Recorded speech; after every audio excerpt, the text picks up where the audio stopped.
ऐका ना, मुलांच्या टिफिनचा प्रश्न पडलाय, तर द्यावं तर नेमकं काय द्यावं असं वाटतं कधी-कधी.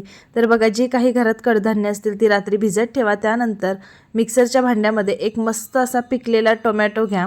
तो कट करून टाका. अर्धी वाटी तांदळाचं पीठ, अर्धी वाटी बेसन, थोडंसं जिरं, थोडासा ओवा, हळद, लाल तिखट आणि मीठ टाका. त्यानंतर लसणाच्या 2 पाकळ्या आणि हिरवी मिरची एक घातलेली आहे.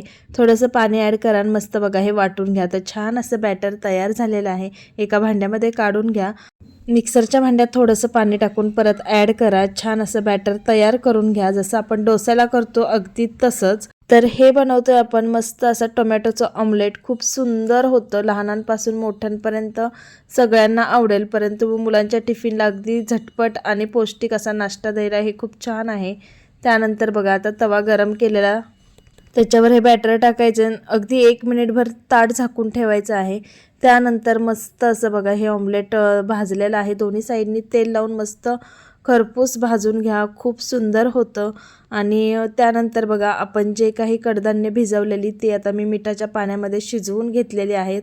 आणि आणि त्याचं काय करायचं पुढं सांगतेस. तर बघा, हे 2 ऑमलेट मी मुलाच्या टिफिनमध्ये छान असे पॅक करून घेतलेले आहे. तर एक छोटासा एक टिफिन कोरड्या खाऊचा द्यावा लागतो.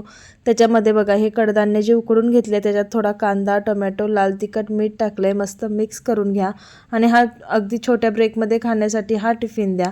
तर बघा, दोन्ही टिफिन आपले रेडी झालेले आहेत. आवडीनुसार तुम्ही यामध्ये लिंबाचा रस किंवा चाट मसाला वापरू शकता. चला, टिफिन कसे वाटले कॉमेंट करून कळवा.